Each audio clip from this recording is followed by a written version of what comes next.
next talk is going to be by Evan Sadler. Evan, would you like to share your screen and unmute yourself so we can all hear you? Yes. Cool. Thank you. Muting is good. Yeah, Okay. So you wanted to put it into full screen mode, maybe. Yeah. Yep. There we go. Awesome. We're all set for the recording. Yeah, okay, great. So I'm very happy to introduce the second talk of the fully virtual session, and also delighted to see the amazing attendance we have online. The second talk is Games on Endogenous Networks by Evan Sadler, which is joint work with Ben Golob. As Ben just wrote in the chat, he's online and if you have any questions during the talk, please just type them into the chat. Ben can answer, and then afterwards we'll have some live Q&A. So take it away, Evan. All right, wonderful. Thank you so much. I'm really happy to be here. This is not my first time using Gather, but it seems to be working as well as ever. It's kind of a fun format. So with this project, we're really trying to think about the interaction between social connections and behavior. So thinking not just about how people's network connections influences their behavior, but then also in turn how behavior influences the connections that form. And just to kind of illustrate the point that it really is important to think about these two directions of causality together, I want to just briefly mention this, I think now quite famous study of PureFX at the US Air Force Academy, where just to give a quick recap of what the researchers did and found in this study. So they sort of looked at first-year Air Force cadets in sort of two successive waves. First year, basically random assignment to squadrons. So within a squadron, you're sort of, attending all of your classes together. So it's sort of a very tight-knit, but, administratively created group.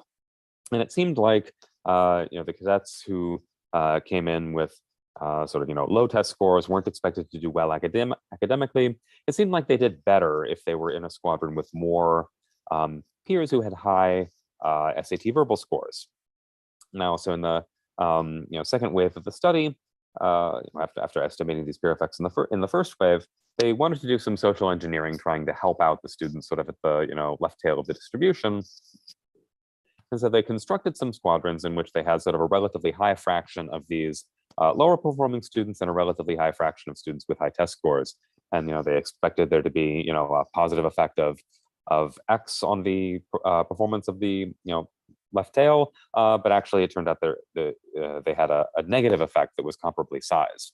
So this sort of attempt at social engineering really backfired, and part of the postmortem analysis is really that what went wrong is that peer groups are very much endogenous even within the administratively assigned groups, and the friendships that generated positive peer effects under random assignment didn't seem to form as much in the engineered group. So this is just to say that we really do need a framework to think about how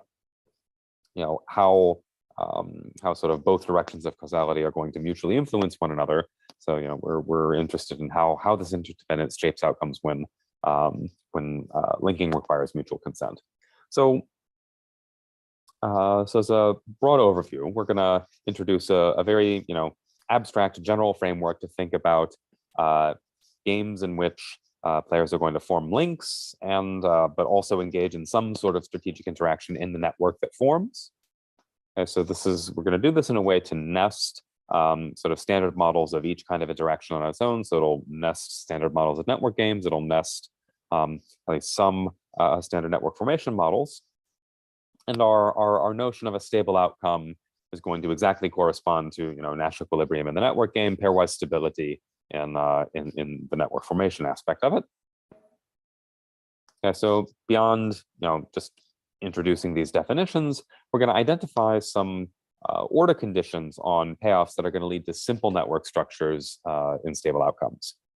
And now our results go quite a bit beyond this, but I'm going to spend most of my time talking about a special class of separable games, because here the order conditions have a, I think, of particularly natural interpretation. So we can think of one dimension being whether spillovers are positive or negative.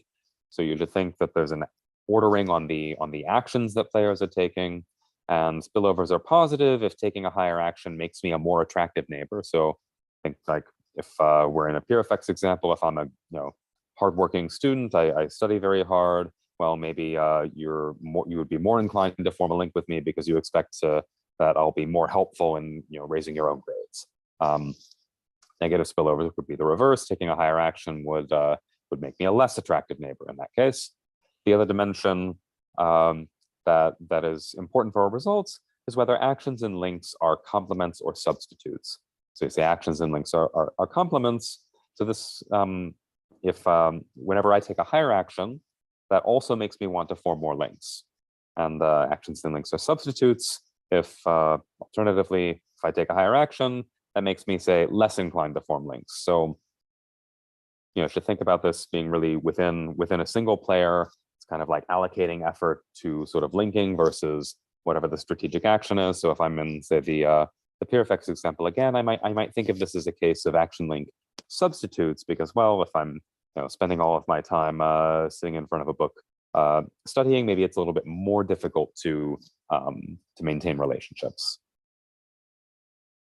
Okay, so the main result then I can preview as just a simple 2x2 table.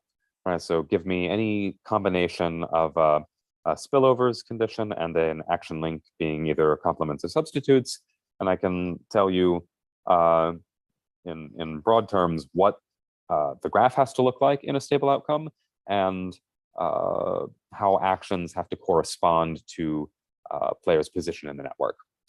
So for instance, if we're in the positive spillovers and complements corner, stable graphs are always nested split graphs. So this is a very strong, like, hierarchical structure where neighborhoods are ordered by set inclusion, and the players with sort of more friends are going to be taking higher actions. We sort of flip that on its head if we're in the negative spillovers and substitutes case, with those with more friends taking lower actions. In the other two corners, we get a different structure that I'll say more about later. We call ordered overlapping cliques, but basically you should think of players being sort of clustered in groups with their neighbors taking similar actions. Yeah. So again, kind of at a high level, we think of sort of main contribution coming from a few different places. So first, giving a unified treatment of network games and strategically formed networks.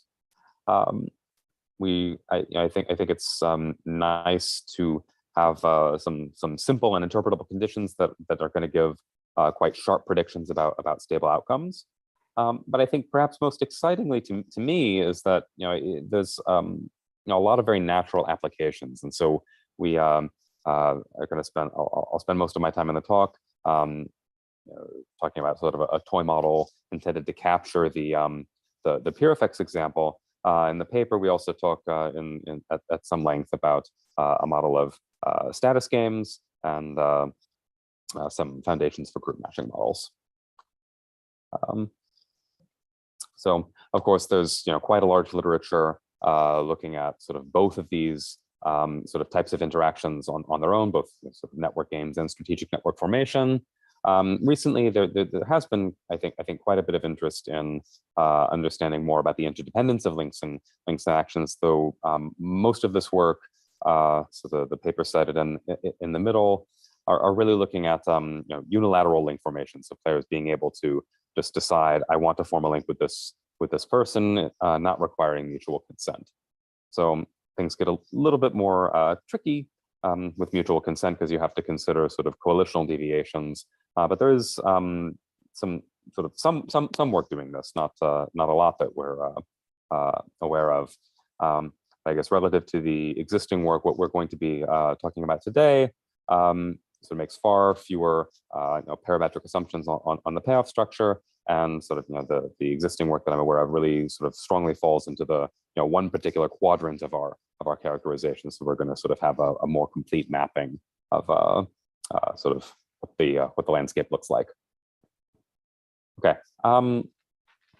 let me just ever so briefly pause in case there's any questions on the introduction, and if there aren't, I can just launch right into the framework. Okay, so a network game with network formation is going to consist of 3 ingredients, so it looks a lot like a normal form game. We have players, we have actions, and we have payoffs. The only thing that's a little bit funny here is that the payoff takes as input not just a profile of actions, but it also takes as input a graph that forms with the players as the vertices. Okay, so an outcome is going to be a pair. We need a graph, G, and we need a profile of actions, S. Okay, just to introduce just a little bit of notation that I'm going to need. So I'm going to write, given a particular graph G, I'm going to write G sub I for the neighborhood of player I, so the set of neighbors.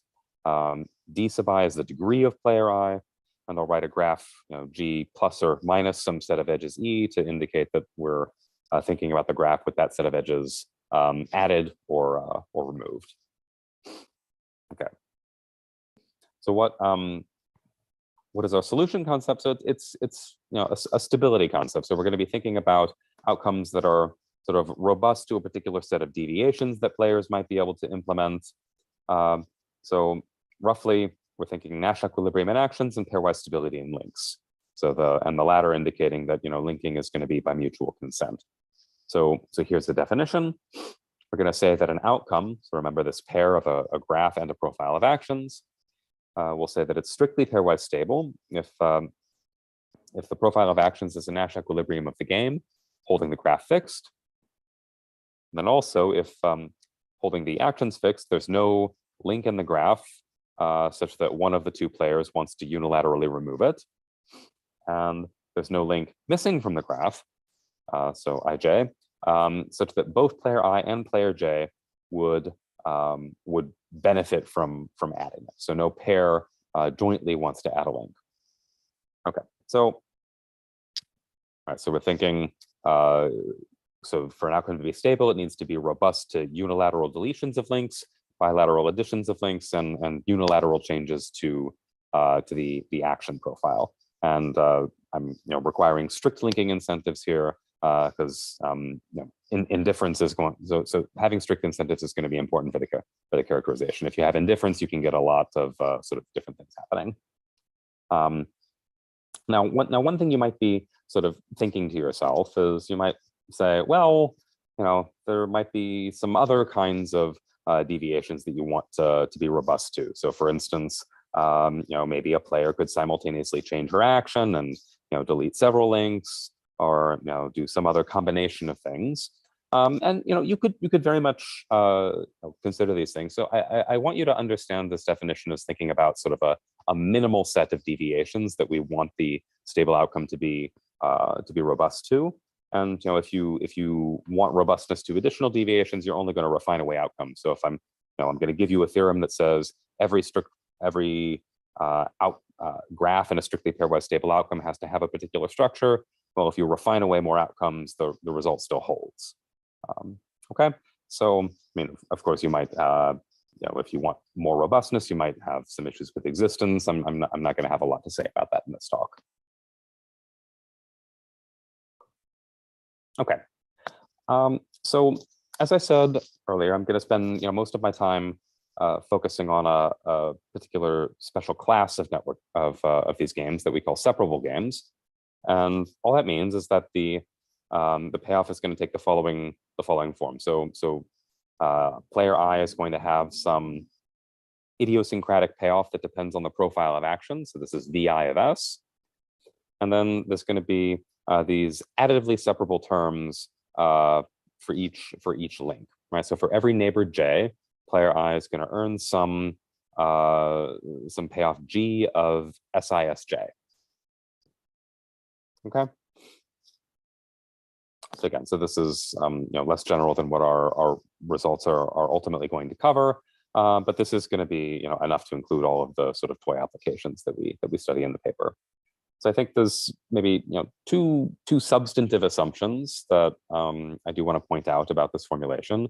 So first is that the value of a link is going to depend on the player's actions, right? Not their identities. Okay, so whether I want to form a link to you or not doesn't depend on sort of any particular like inherent attribute. It's depending on what action you're taking.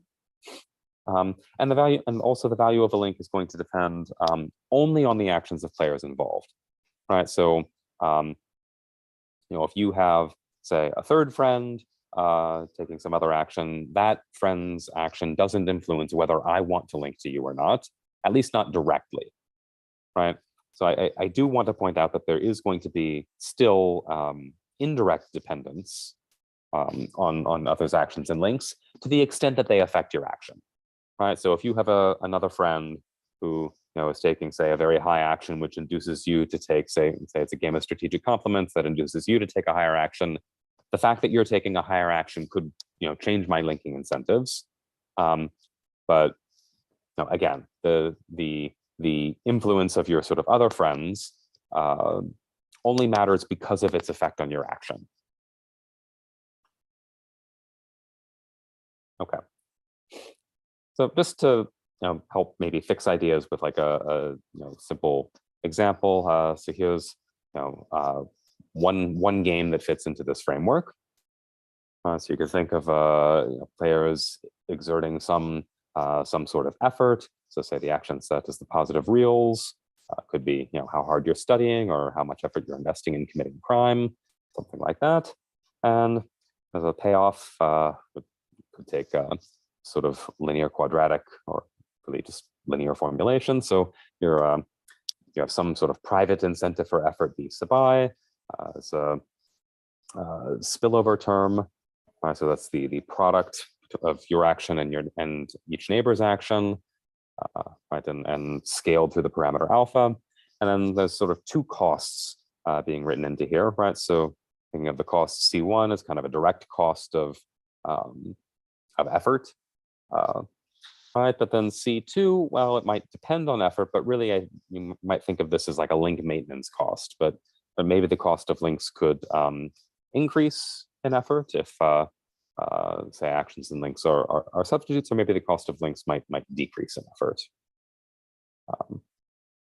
Okay, so for instance, in the former case, like if we're thinking about this effort as like an amount of effort studying, well, maybe that makes it more difficult to form friendships, more difficult to maintain relationships, and so you might expect C2 to be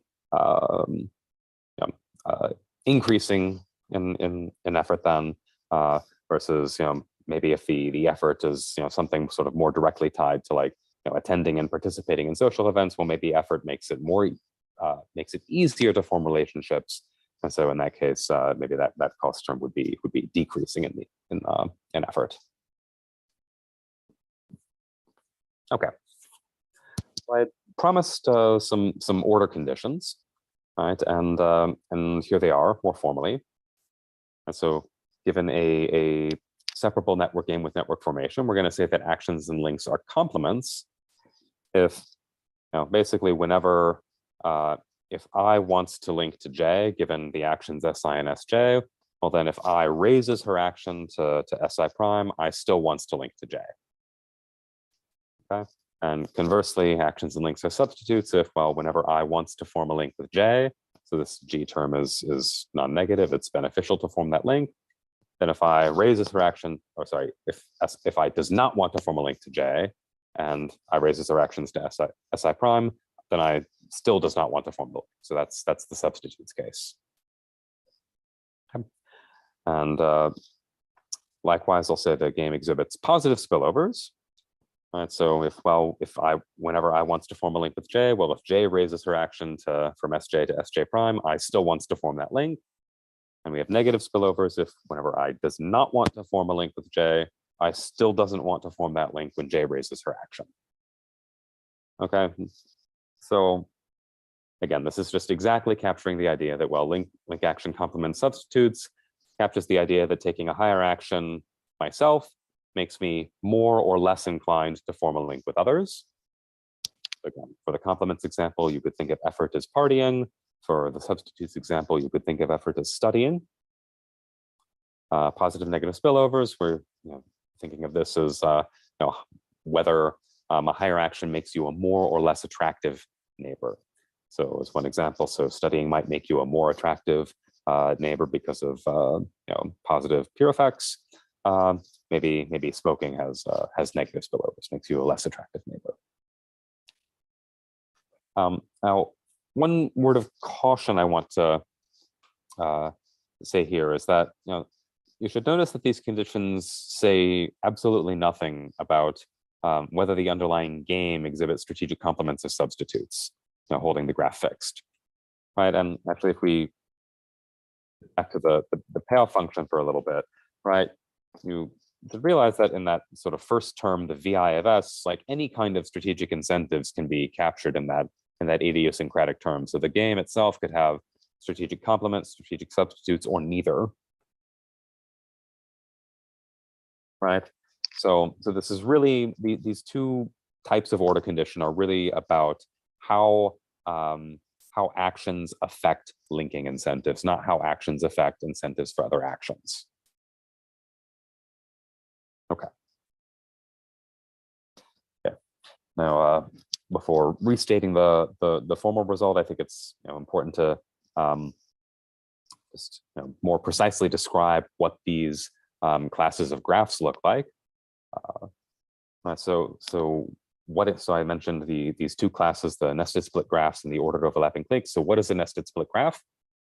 Well, a graph is a nested split graph if whenever vertex I has more neighbors than vertex j, then every neighbor of j is a neighbor of I. So basically what this means is that neighborhoods are nested. They're ranked by set inclusion. An equivalent way of defining a nested split graph is to say that, look, okay, we can, if we partition the vertices based on their degrees, so let's have, D sub 0 is the set of nodes with no neighbors, but then, D1 is the set of nodes with the lowest degree, and, DK is the set of nodes with the highest degree. Well, then if player I is in partition element DL, then I can tell you exactly who player I's neighbors are. Player I's neighbors have to be everybody in the L highest partition elements.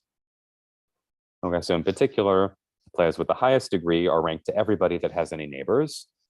The players in DK minus 1 are linked to everybody except those in D1, right, et cetera, et cetera. Right, so then at the bottom, again, so ignoring the people with no friends in D0, the people in D1 are only linked to those in DK.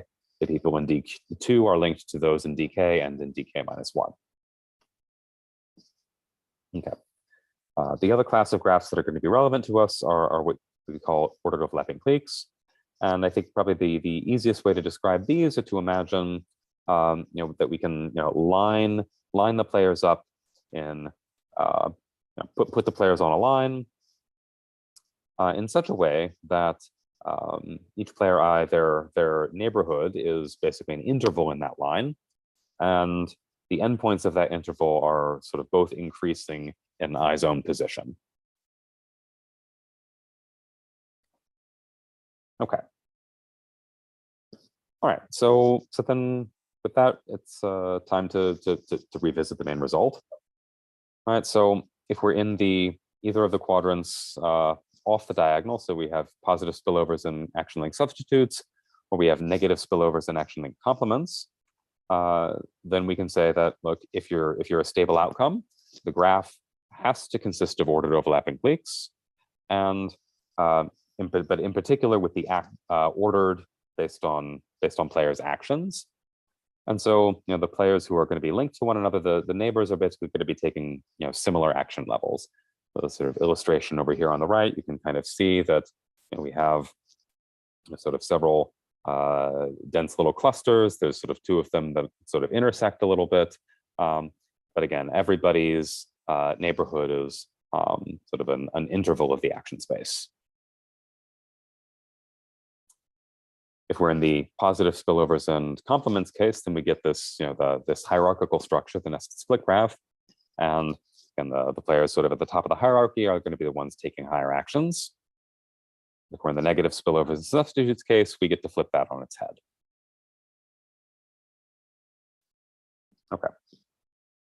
So I'm gonna go through at least a sketch of the proof of this, but I'm gonna do it by way of the more general result.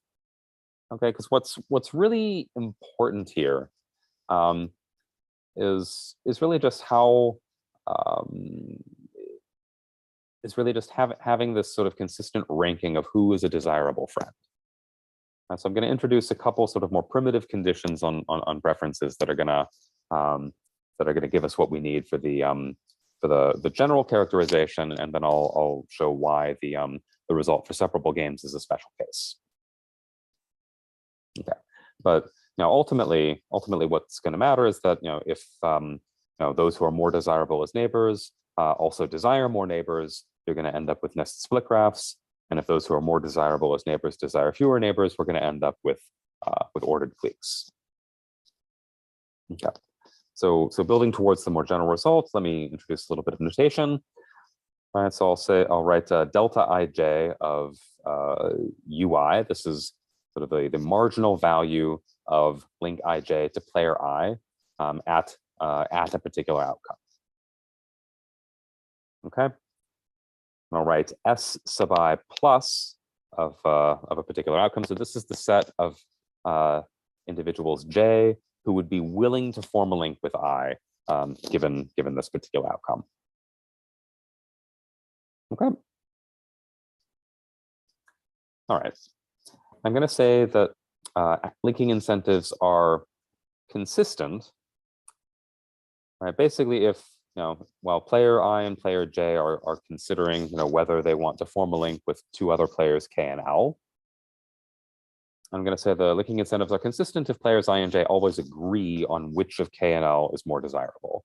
Right. So in particular, all the math says is that it can never be the case that I wants to form a link with K but not L, and J wants to form a link with L but not K.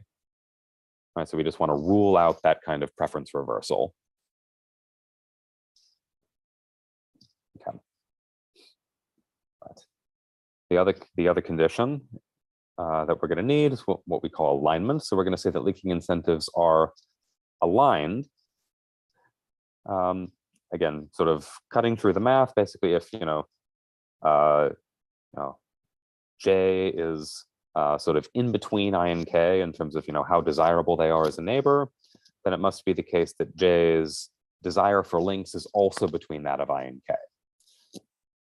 Okay, so maybe to say in a little bit more precisely, if the set of players that want to link with J is a superset of those who want to link with I, but a subset of those who want to link with K, then, well, the set of players that J wants to form a link to has to be similarly in between the set of players that I wants to link with and the set of players that K wants to link with.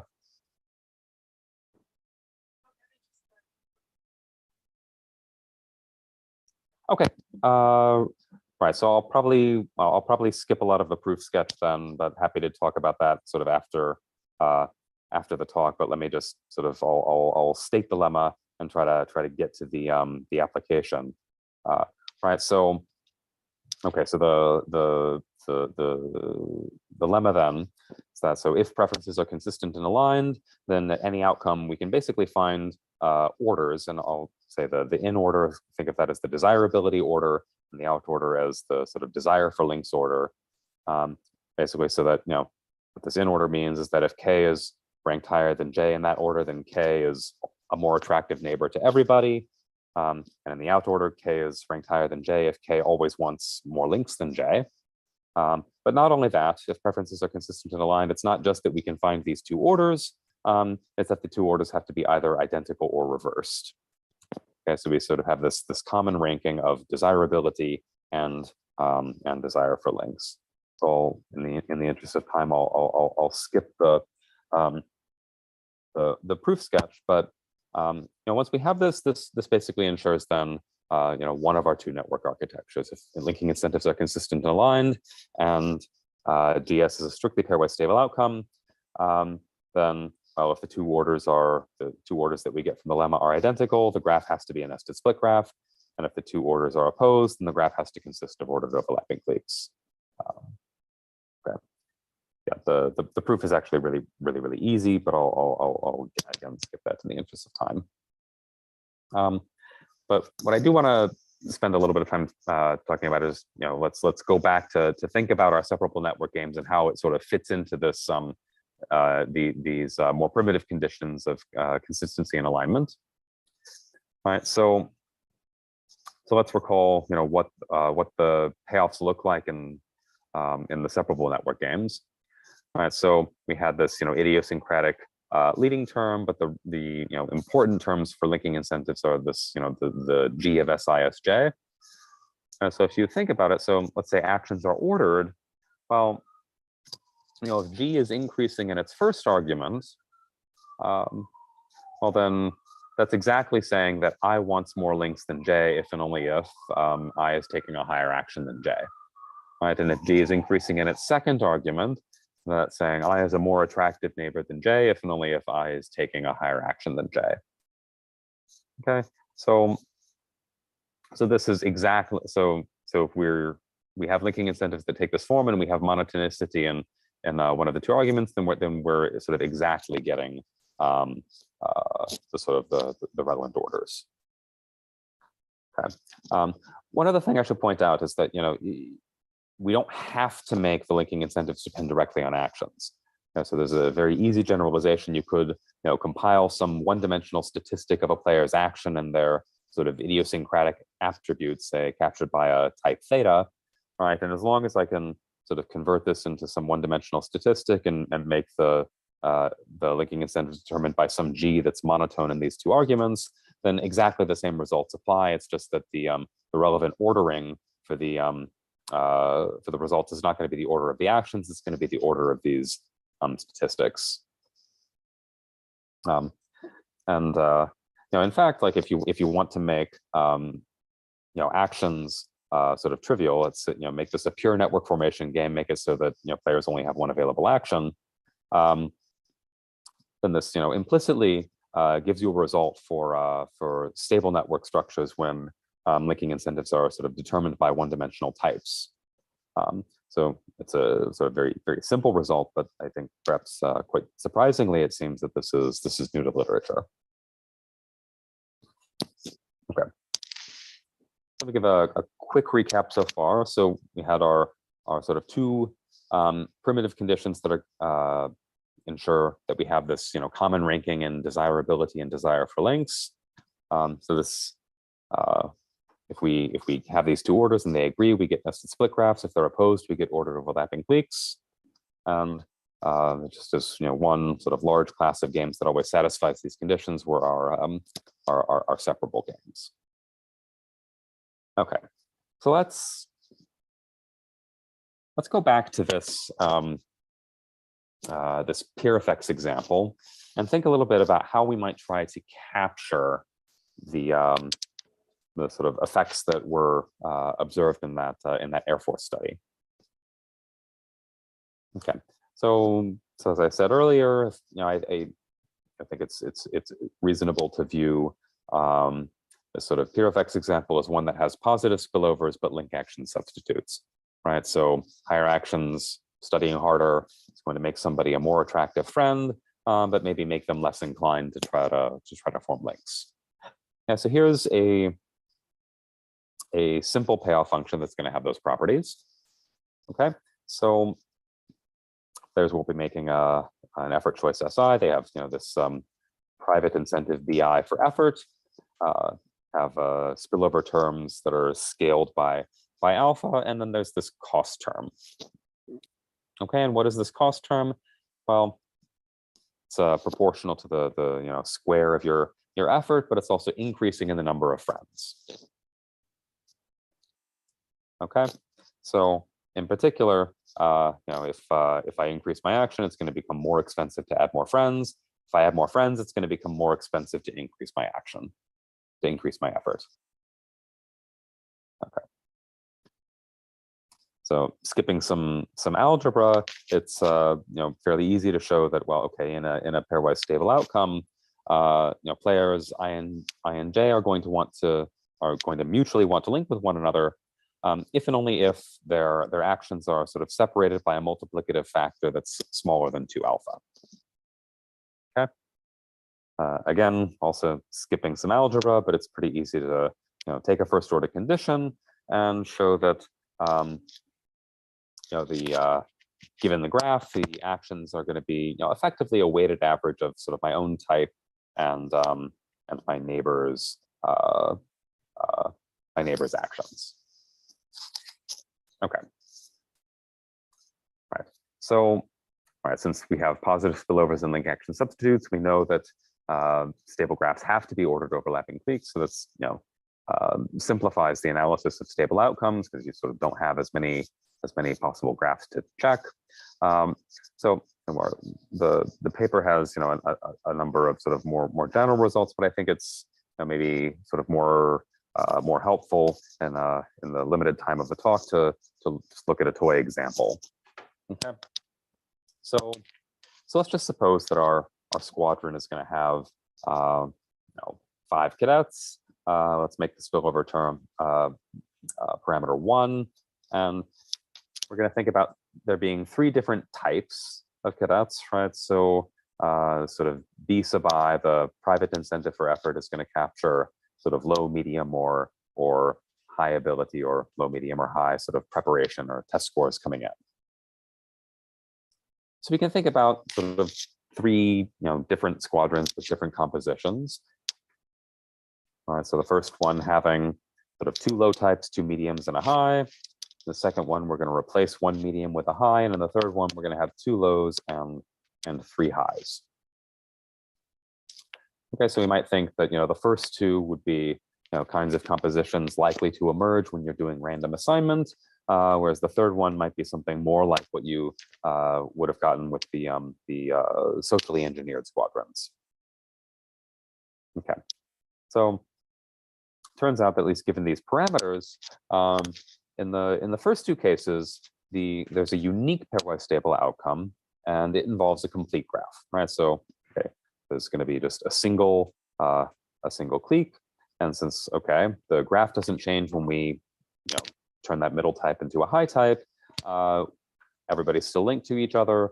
We're sort of getting the extra spillovers for the low types. The small change in the composition is going to benefit those low type players. Okay. But in the last group, right, there is a pairwise stable outcome now in which there's sort of 2 completely separate cliques. All right, so if the low types are linked to one another, both of them take action 4. The high types are linked to one another, both take action 9. So the multiplicative factor is greater than 2. So there's not an incentive for anybody to bridge the gap. And so now we're not getting the beneficial spillovers for the low types, and they're actually doing sort of significantly worse. So here's just a illustration of the stable graphs with players labeled by their types inside the circles and equilibrium actions outside. Okay. I guess I understand that I'm basically out of time, so maybe I'll just briefly mention some of the stuff on status games. So can you go back to the last slide? Yeah.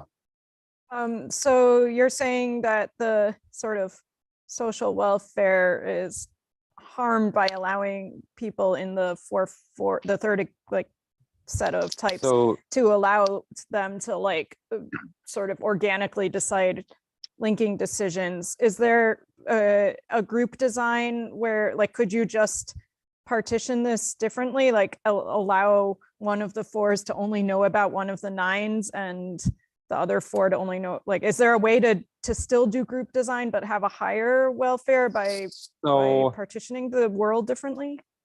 So I think at least in this case, because so this is definitely sensitive to the way that we've written down the payoffs, but for this particular game, because the separation between the types is large enough, if you have a group that is only high types and only low types,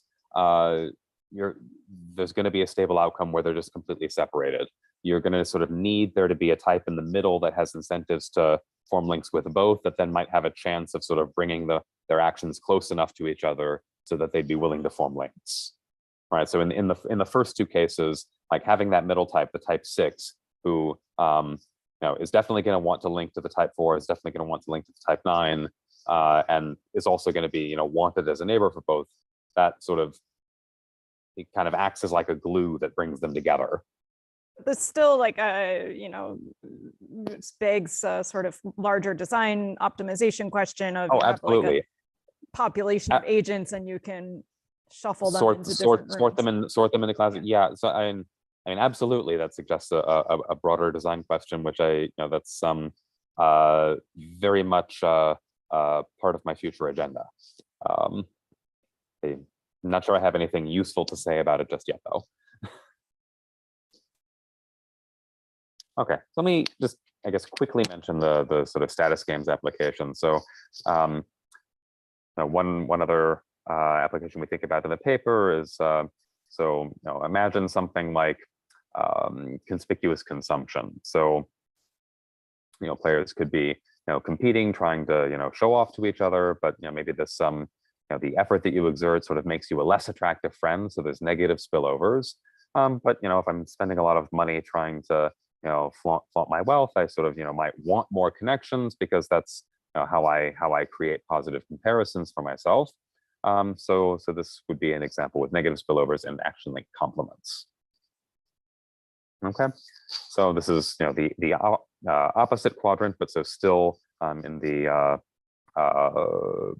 category that gives us ordered cliques, which broadly is sort of consistent with the kinds of structures that have been observed in a lot of sort of sociological studies of this kind of phenomenon. And so in the paper, we do study, again, a toy model based on the model in one of Nicole's papers. So that paper taking, the graph is exogenous and looking at status competition in the exogenous graph. So we basically take that model, endogenize the network formation together with the status competition, and a couple of the sort of high level results that we can say there is that you find, well, first of all, the people in larger cliques or in larger groups are going to be the ones investing more effort, but also that if you increase players' status concerns, make them care more about these comparisons, then the social graph is going to sort of fragment into smaller cliques. I think I'm out of time, so I'll be skipping right to the wrap up. So again, I think it's clearly important in a lot of different settings to be able to think about how connections affect actions and vice versa. So I think first and foremost, the point of this paper is trying to provide a framework to formally study these two things in tandem. So we're trying to unify a couple of different literatures, and at least with these results are showing that at least in some cases some very simple payoff properties can give you quite I should say very interpretable payoff properties can give you quite sharp predictions that do in fact capture important features of real networks in different contexts. So there's a lot of, I think, exciting directions for future work. We sort of mentioned group design. I'm also currently working on a follow-up project trying to think a little bit more about sort of more general payoffs. But I'll leave it at that. Thank you. We have time for a few questions, and then we can have a virtual hybrid coffee break, which I'll explain in a moment. But let's first thank Evan with our little clappy icons. And we can take questions. If you're in the room, you can ask questions on a mic, or actually, I guess we discovered in the last talk, you should actually walk up to the laptop maybe. And in the virtual world, you can also walk up to a mic to ask questions if you're interested. I can start it off. I'm really excited about the sort of group design question, and something else that I guess something in the back of my mind after hearing a talk by Matt Jackson based on his recent Nature paper with co-authors is like, what's the optimal size of a community? So I organize a lot of workshops and conferences and interdisciplinary groups, and I've always felt like I hate the AEAs, sorry guys. And I love like little things like this because I feel like I actually get more connections to more different types. And I know you don't have types in your model, but like, you know, it's still Well, like there could be types, right? So I mentioned the sort of extension to having these, like, you know, as long as I can take a type and an action and convert that to a one-dimensional statistic, everything works out just fine. So yeah. Yeah, but So is there any sensitivity to the number of agents in your model, I guess? So in this one, not so much, right? And at least with the separable payoff function, it's almost like we're assuming there's a constant cost of linking, so that, you know, if I want to link with somebody, you know, who's taking a particular action, I'm going to want to link to everybody who's taking a higher action, right? And so you can sort of see this also in like the nested split graph prediction. The people at sort of the top of the hierarchy are going to necessarily be forming large numbers of links. So you know, I think the model that I talked about today is really, I think, only going to be, you know, appropriate if we're thinking about sort of network formation within a relatively restricted reference group. So thinking about like something like a classroom or like a workplace. We're not talking about network formation within, like, you know, academia, a city or like an entire university community, not something with like thousands of people, but like, you know, a community of like a few hundred people or like an administrative group of like a few hundred people, where you can sort of realistically think about, you know, sort of well, you know, finding sort of all of the individuals that you might be sort of interested in connecting with. So the new project that I alluded to at the very end. So I'm working now thinking about a model in which there's sort of convex costs of link formation, right? So, you know, you would think like, well, we've got sort of a large number of people to whom I could potentially form links with. You might start to think that I exhaust my resources for doing that, and there ought to be some sense in which there's either diminishing returns of links or increasing marginal costs of links, and that's definitely gonna change the predictions in a meaningful way. Yeah, give me a couple weeks to finish a draft, and I might be able to send you a paper that's relevant.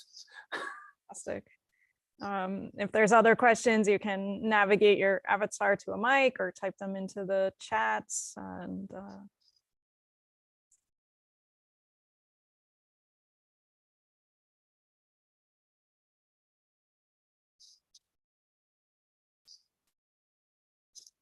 Rachel, I'm not sure if Rachel's trying to ask a question, but you can navigate your avatar to a mic if you would like, to ask a question. And I guess in lieu of that, I just wanted to make a few announcements. First of all, thank you to the first two speakers. We can chat with the speakers in the virtual coffee room that we're currently in, like this seminar, the room that we're currently in. So Evan, maybe you can navigate to a table and people can go join that table. To talk to someone at a table, you should actually like put your avatar on one of the chairs at that table. I guess then we'll reconvene in 15 minutes to have the last talk of the virtual morning session. And after that last talk of the virtual morning session, I will tell people who are physically in Berkeley how to organize lunch groups so you don't have to eat alone in your hotel rooms. So thank you, and see you all in 15 minutes.